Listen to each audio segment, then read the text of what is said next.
കേട്ടിട്ടുണ്ടോ കുതിരത്തലയുള്ള വിഷ്ണുവിനെ കുറിച്ച്?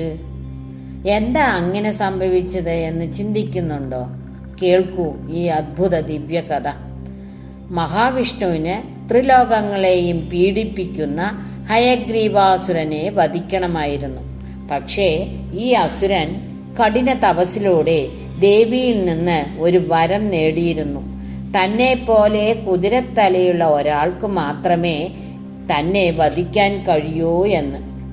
അത്തരമൊരു ദൈവം ഇല്ലാത്തതിനാൽ അസുരൻ നിർഭയം ലോകം മുഴുവൻ നശിപ്പിച്ചു.